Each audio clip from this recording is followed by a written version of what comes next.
Bom, gente, hoje é dia 1º de abril de 2024 e hoje, teoricamente, se completa os 60 anos da realização do golpe empresarial militar no Brasil, que foi articulado pela burguesia brasileira com o apoio da classe dominante dos Estados Unidos, do imperialismo no geral, e que garantiu o cumprimento dos interesses da agenda política e econômica das burguesias internacionais e brasileiras, e também, sobretudo, garantiu a coisa mais importante. E é justamente sobre isso que eu queria falar um pouco hoje. Falar sobre a forma de como a gente precisa tratar a ditadura empresarial militar, não como um mero evento do acaso ou um mero evento de agentes que isoladamente fizeram e conduziram esse processo, mas entender a ditadura empresarial militar, sobretudo, como um projeto de classe. Então, antes de continuar, não se esqueça de fazer tudo aquilo que você já sabe, curtir o vídeo, se inscrever aqui no canal e comentar o que você vai achar dessa análise. Mas eu acho que é importante a gente primeiro partir dessa concepção, partir da ideia de que a ditadura empresarial militar é um processo que tem um caráter de classe, porque ela vai corresponder ao cumprimento de um determinado grupo social, que é justamente a classe dominante. É muito interessante a gente perceber, e eu comentei no começo do vídeo, que no dia 1º de abril é teoricamente o dia que começa, porque se dependesse das classes dominantes brasileiras,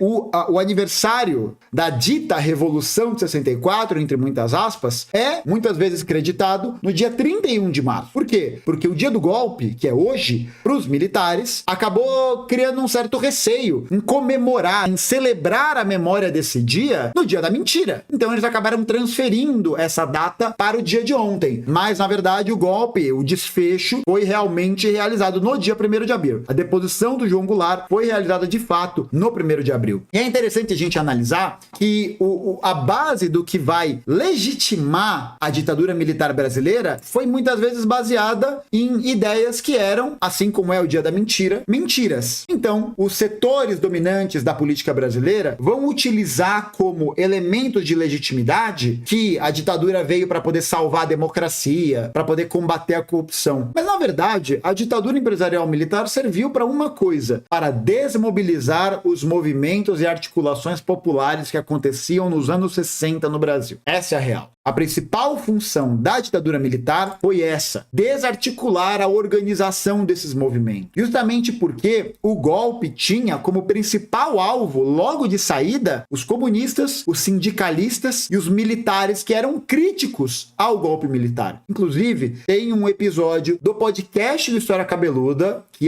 foi gravado há muito tempo atrás, sobre o Partido Fardado, em que eu gravo com o Pedro Maren, da Revista Ópera, e com o Euclides Vasconcelos. Vale muito a pena escutar, é uma análise certeira sobre essas questões. Mas o principal objetivo do movimento, do golpe empresarial militar, era de justamente silenciar o movimento operário camponês e qualquer tipo de ameaça que pudesse contestar essa dominação. Então a ditadura, que começou em 64 e que vai durar 21 anos, foi encerrada, nas palavras do general Ernesto Geisel, com um acordo, uma proposta lenta, gradual e segura. Então é muito importante a gente entender que no processo de desmobilização e de descredibilização da ditadura empresarial militar é realizado mediante um acordo entre as classes dominantes. Justamente porque não era do interesse das classes dominantes que o movimento popular tomasse as rédeas e tomasse o controle da saída desse movimento. Não é à toa que em 83, 84, a gente tem o processo da proposta da emenda Dante de Oliveira, que chamariam eleições diretas logo depois ali do regime de 84 e 85, e aí essa emenda ela não foi aprovada pelo Congresso Nacional, justamente porque havia uma mobilização das classes dominantes brasileiras junto com os militares para impedir que a mobilização popular pudesse ser hegemônica, pudesse ser realmente consagrada como uma força principal que desmobilizou a ditadura. Então,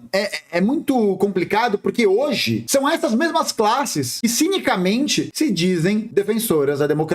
Então a gente tem vários empresários, jornalistas, várias organizações que estão aí, ditadura nunca mais, fazendo ali essa contestação, fazendo essa defesa da democracia. Só que na verdade, gente, a gente precisa entender o seguinte: a democracia brasileira, o Estado democrático de direito brasileiro que a gente tem, é o Estado democrático de direito que vai ser fundado sobre sobre a continuidade da dominação política realizada pela burguesia brasileira, pelas classes dominantes brasileiras. Então, nesse sentido, essa abertura lenta, gradual e segura, essa distensão que começa aos poucos, ela vai ser justamente um processo que vai garantir, na verdade, a continuidade dessas classes dominantes. E aí, essa dita democracia que é defendida por esses setores, nada mais é do que uma ditadura do capital, uma ditadura da burguesia, porque os interesses da classe dominante ainda são a prioridade a serem cumpridos. Não é à toa que o Estado brasileiro, muitas vezes, vai ser a ponta de lança, vai ser o condutor, vai ser o viabilizador dos projetos da classe dominante e dos seus interesses por lucratividade. Vide aí, por exemplo, os processos de privatização que vão ter nos anos 90, o processo de desmobilização das lutas populares, e isso se reflete hoje no Brasil, porque é essa mesma classe dominante que termina a ditadura militar lá em 85 que vai garantir o seu interesse, que vai se manter no poder até os dias de hoje, seja por uma plataforma dita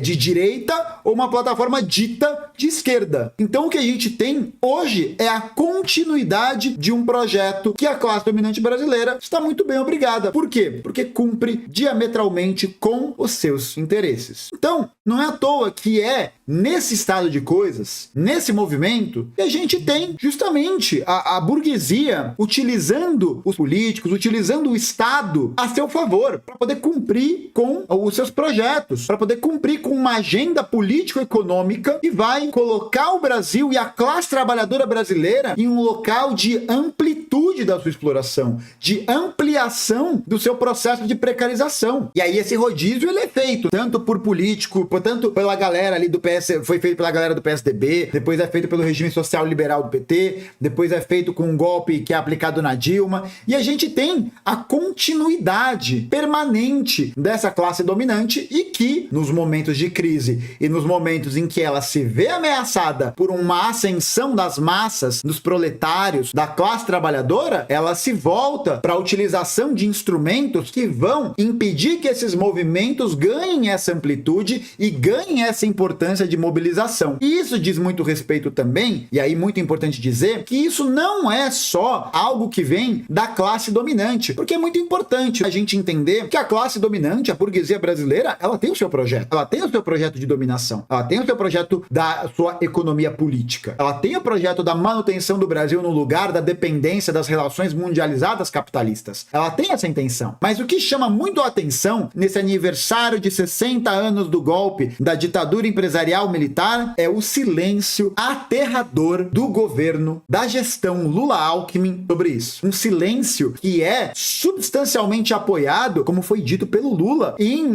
palavras que vão dizer que a ditadura, essas reclamações sobre a não realização de atos, sobre o não chamamento de atos para poder comemorar não, mas para poder rememorar esse evento, essa não rememoração, essas críticas recebidas pelo governo são críticas vindas de uma bolha. Então, é um absurdo quando a gente percebe que esse tratamento que a gestão Lula-Alckmin, que a gestão capitalista brasileira feita pelo governo Lula-Alckmin tenha. Porque esse tipo de tratamento com essa memória, esse tipo de tentativa de ignorar essa rememoração é acompanhada com homenagens a almirantes e oficiais e membros das Forças Armadas do Partido Fardado que estão presentes na Comissão Nacional da Verdade, de nomes que estão ali como nomes responsáveis pela perpetuação de crimes de Estado, pela perpetuação de elementos de opressão que torturaram, que exilaram, que mataram pessoas ao longo dessa história. Mas aqui é muito importante a gente entender o seguinte: a gente não pode ficar surpreso com esse movimento, dessa concessão aos interesses da classe dominante que está sendo realizada pelo governo Lula-Alckmin. Porque o governo Lula-Alckmin é justamente uma extensão do projeto de gerenciamento desses interesses capitalistas. Então, quando a gente olha para um movimento como esse, em que há uma negação do combate pela memória, aí a gente está mostrando que todas as palavras de ordem que foram ditas no dia 1º de janeiro de 2023, sobretudo mobilizadas e centralizadas pelo termo de ordem sem anistia, se tornaram nada mais do que palavras ao vento. Não adianta a gente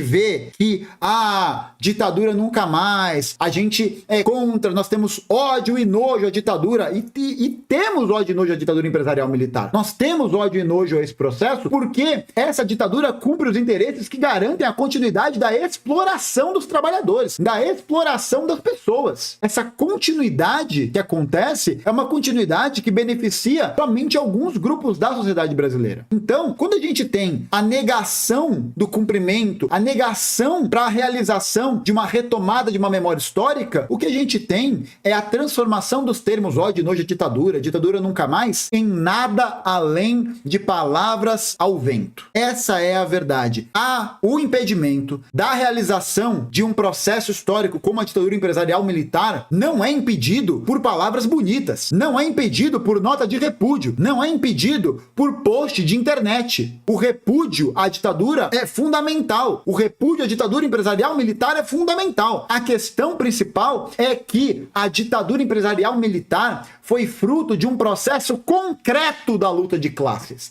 E essa é a questão principal. Não adianta a gente depositar as nossas esperanças e as nossas perspectivas em palavras que não têm sentido político concreto, esvaziadas. Porque quando a gente tem o Lula decidindo não puxar os atos, quando a gente tem o Lula congratulando um almirante que está na Comissão Nacional da Verdade, o que a gente tem é a anistia aos nossos inimigos, a anistia aos nossos algozes. E nesse processo, esses algozes ganham a moral, ganham a força política concreta necessária para poder defender a ditadura empresarial militar e, sobretudo, deixar esses setores assanhados. Porque quando a gente tem esse apagamento da memória, quando a gente tem esse apagamento em favor do cumprimento das classes dominantes, o que a gente tem é a anistia. O que a gente tem é a garantia de que nada vai acontecer. Como nada aconteceu com Ustra, vale aí lembrar que o grande exemplo, o grande herói, quem o Bolsonaro tem o pôster na casa dele, não é herói só do Bolsonaro e não é herói só dos setores mais conservadores da sociedade brasileira. Esse cara representou aquilo que marcou a ditadura empresarial militar brasileira, que é a impunidade. O coronel Carlos Alberto Brilhante Ustra morreu de velho, morreu livre, impune de seus crimes. E se a gente não consegue entender qual é a dimensão e a importância histórica, não só de falar ditadura nunca mais, mas de que esse processo não vai ser silenciado por palavras vazias, então, ao contrário do que a gente vê das pessoas bradando somente comemorando ditadura nunca mais, temos ódio e nojo à ditadura, a pergunta que fica é a seguinte: quais são os movimentos políticos concretos que, nessa correlação da luta de classes, porque é isso, a ditadura empresarial militar é fundamentalmente um projeto de classe, um projeto que tem a sua origem na luta de classes da sociedade brasileira. E se a gente não tem um tratamento para essa questão, um tratamento em que a gente vai entender isso como um projeto de classe e, portanto, criar um projeto de classe contrário a essa mobilização, politicamente concreto, politicamente mobilizado, politicamente organizado, o que a gente tem é a vitória dos nossos inimigos e a memória de todos aqueles e aquelas que foram perseguidos, torturados, exilados, como a Dilma, que inclusive fez um tweet bom pra caralho sobre esse tema. Jô, coloca o tweet aqui, por favor. Ela fez um filme muito bom sobre esse tema. Por quê? Porque quando a gente opta, isso é muito importante, quando a gente opta por desmobilizar a nossa classe, por desmobilizar nossa capacidade organizativa, o que a gente tem é a vitória dos nossos algozes. As palavras ditadura nunca mais nunca tiveram, nesse momento histórico, um sentido tão esvaziado, um sentido tão abstrato. Por quê? Porque no lugar dessa abstração, a gente precisa entender que sem a imposição e sem a intransigência de políticas concretas e de uma reabilitação da memória, da punição aos criminosos de Estado, o que a gente tem é a continuidade dessa hegemonia. O que a gente tem é a continuidade da mentira. O que a gente tem é a continuidade da mentira de que a ditadura empresarial militar é um processo acabado, um processo superado, algo que está disposto somente em algumas bolhas. Porque esse passado passado sombrio de 21 anos tem os seus fantasmas circulando entre nós o tempo todo. E esses fantasmas não são só os fantasmas desses que caíram, desses que foram vítimas desse projeto de classe, mas são os fantasmas justamente daqueles que articularam esse projeto e tornaram ele possível. Não será viável a gente superar a ditadura empresarial militar enquanto a gente não tiver justamente uma mobilização que mantenha essa memória viva. Uma memória viva, mas não uma memória viva passiva, uma memória que fala a ditadura nunca mais e acabou, mas uma memória que se entende como uma memória combativa, uma memória que vai trazer a luz desse processo histórico para a luta de classes e também entender que sem a mobilização e sem a organização da nossa classe contra o projeto empresarial militar e contra essa negação da rememoração, a gente tá fudido. A gente tá fudido porque e não é à toa, né? Esses fantasmas circulam entre nós com muito mais frequência agora do que há 10 ou 15 anos atrás. Por quê? Porque se acirra a luta de classes sobre a nossa sociedade. Porque se acirra o interesse da burguesia brasileira, da burguesia internacional contra a classe trabalhadora, sobre os interesses da classe trabalhadora, para garantir o aumento da sua exploração, para garantir o aumento da lucratividade dos seus negócios e para poder viabilizar aquilo que o Partido Fardado e aquilo que a República Brasileira, fundada no Estado Democrático de Direito Burguês, garante: o interesse das classes dominantes. Então, enquanto a gente não entender, enquanto a gente não perceber que a mobilização política é a única coisa que pode impedir com que esse episódio aconteça de novo, a gente está suscetível a vivenciar esse passado no presente novamente. A gente está suscetível a vivenciar momentos em que um homem eleito pelo voto popular, um homem representante do Estado Democrático de Direito brasileiro, vai defender na tribuna um torturador e nada vai acontecer. Nada vai acontecer por quê? Porque os nossos inimigos continuam no poder. Porque os nossos inimigos nunca saíram do poder. E agora se apoiam nos estratos mais reacionários, se apoiam nos estratos que são justamente aqueles que são mobilizados para cumprir seus interesses. Então, o governo Lula-Alckmin, enquanto um gestor do capitalismo brasileiro, enquanto um gestor dos interesses da classe dominante brasileira, ao optar, ao escolher não realizar a rememoração, ao escolher não realizar atos para poder celebrar a memória daqueles que caíram, aperta as mãos da classe dominante e firma um acordo com o Supremo, com tudo, para poder finalizar de uma vez qualquer perspectiva de resistência e de mobilização da classe trabalhadora. Porque é esse projeto que foi colocado lá em 64 que continua vivo até os dias de hoje. E enquanto não houver essa mobilização de independência de classe, mirando um projeto independente, um projeto que garanta a emancipação da classe trabalhadora e a rememoração sobre aqueles trabalhadores que caíram, enquanto a gente não vencer, o nosso inimigo continuará vencendo. E nenhuma vitória se constitui por um comportamento de passividade e de aceitação. Passou da hora da gente entender que esse tipo de política, esse tipo de tradição não nos serve mais. Não nos serve mais porque, objetivamente, só perpetua a possibilidade da gente entrar novamente em um regime em que os militares, os empresários, os setores liberais, os grandes jornais e tudo isso garantam e mantenham a exploração sobre a classe trabalhadora. Esse fantasma nunca esteve tão vivo como está hoje em dia. Nunca esteve tão presente porque o combate que se faz, o combate pela história que a hegemonia da esquerda hoje faz é um combate fraco, é um combate derrotista, é um combate que capitula a nossa classe. E para a gente rememorar os 60 anos do golpe e rememorar todo esse processo, mais do que passou da hora da gente entender que a história é ela mesma o palco da luta de classes. E na luta de classes, um lado sai vitorioso. Muito mais importante do que a gente declarar o nosso ódio e nojo à ditadura empresarial militar é poder criar as condições concretas para que esse processo nunca mais aconteça. E essas condições concretas se dão pela mobilização, pela independência de classe, contra aquilo que é básico, aquilo que é o eixo do projeto que mergulhou o Brasil nas trevas durante 21 anos, que é entender que que a ditadura empresarial militar nada mais é do que um projeto de classe. E aí, a pergunta que é necessária ser feita é a seguinte: nós vivemos a luta de classes. Ela é concreta, ela é real. Qual é a sua classe?